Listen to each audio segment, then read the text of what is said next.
either way, getting dudes there. You look at the set of guys that Tennessee is going to have at this point at defensive back. They're not necessarily in need. They have the warm bodies finally. Like Josh Heupel's first year, you're just like scouring, like, is there literally anyone who can play this position? This year, it was a little more in the middle. You had a lot of guys get hurt throughout the year. A ton of guys got shuffled around. Dudes were playing safety, corner, getting, wherever they were needed, they played. And then in this class, you have a lot of young guys coming in, and that's nice. And some of them highly rated and potential immediate contributors. I think is it Jordan Matthews? If I'm thinking correctly, at defensive back, they want to have potentially be an immediate contributor. So you have some of that. Like I said, you have the warm bodies, but you don't have a guy like Gabe Judy, who this kid's playing SEC ball. I mean, he had you found this, Zach, or however you found it. He had an interception against Tennessee. he played for Vandy, and then intercepted JT Shrout. And so, like, he has SEC experience. He's gone to BYU. He was the number two in pass breakups in independent ball this year. I love the sound of that. Now, the question is also, and this has been in the rumor mill swirling around this week, is Tennessee still searching for another defensive back in the portal? And the name that has been brought up, because this kid was a Tennessee recruit when he was recruited out of high school. I want to hear you pronounce this. I believe I listened to an Ole Miss. I listened to an Ole Miss media member. I tracked one down on YouTube and listened to an Ole Miss media member say this. Davison Igbinosun, I think. Sounds. You said it with confidence. That's all that matters. I'm confident because it was where the media member was interviewing this kid, and he was like, "We're here with Davison Igbinosun," and he said that. So I was like, "Surely that's right," unless he's just saying this kid's name wrong right to his face. Well, we did that with Santiago Vescovi for a while. That's true. And Jarrett Garantano for a while as well. So probably still saying it wrong. Yeah. But this kid, he was a Tennessee recruit coming out of high school, and he's leaving Ole Miss. He chose Ole Miss. He's leaving Ole Miss because his defensive coordinator left to go to Texas A&M. And the rumor is sort of one of two things. Tennessee is trying hard to get him. Also, he may just be following that defensive coordinator to Texas A&M. I scoured the message boards today to see any sort of intel. It's a little all over the place. Saw some like he's leaning Tennessee. He's hearing NIL offers. Texas A&M is a sure thing. Like I saw an actual Ole Miss reporter wrote that Texas A&M is the main threat there. Conglomerate all of that and do with it what you want. Your guess is as good as mine as far as how these kids think, but I wouldn't want to get into a bidding war with Texas A&M. They're a little more desperate right now. Also coming off of a bad season, and Jimbo, I mean, who knows if he's in limbo or not because of that huge buyout, but you got to think there's only so many losing seasons that Texas A&M will put up with while paying that much money for players, allegedly.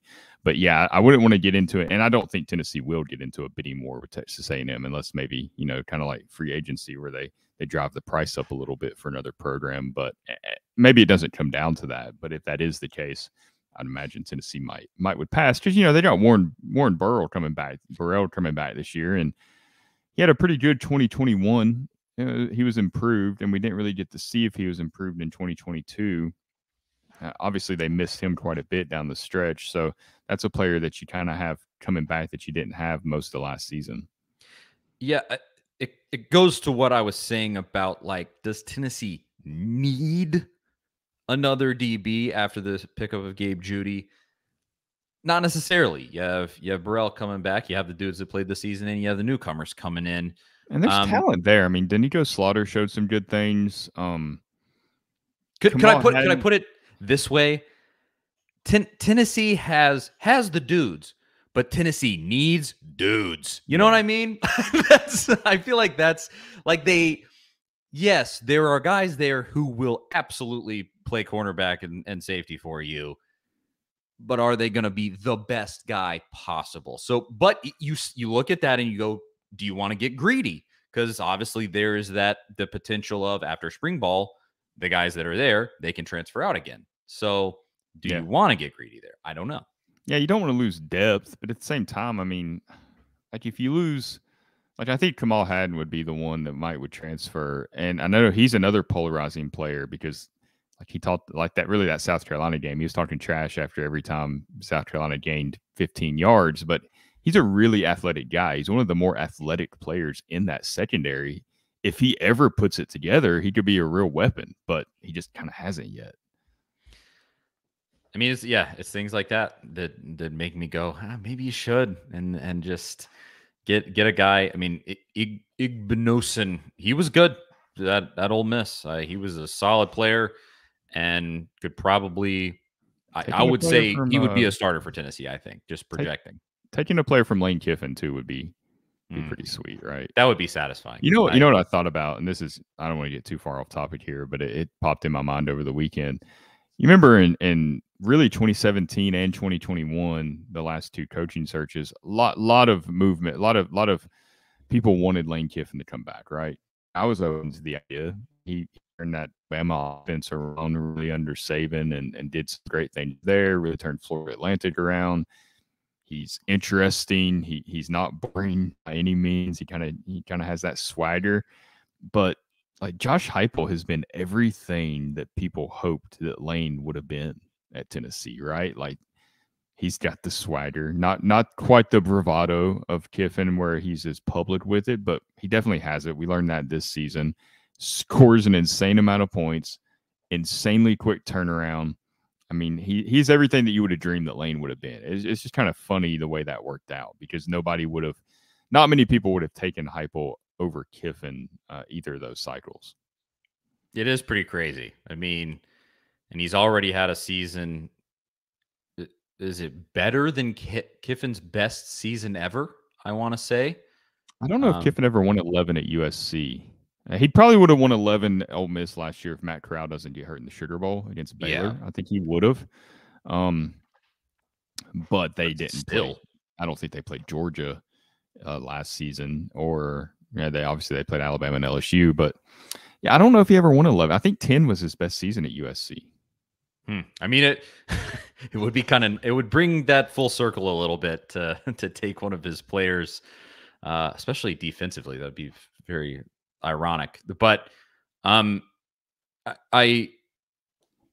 would be more than happy to see that happen. We just don't, as I said, the intel is sort of all over the place. He could just stay at Ole Miss. That's another possibility. But I actually found in researching that kid, just a quick side note here, and this makes me root for him a little bit, whether he comes to Tennessee or not. I just liked this little tidbit. In researching that kid and kind of trying to find out how to say his name, he did, I think is probably part of an NIL deal. He did a podcast this year with a Ole Miss media member, and he did it, and he has a stutter. He has a speech impediment.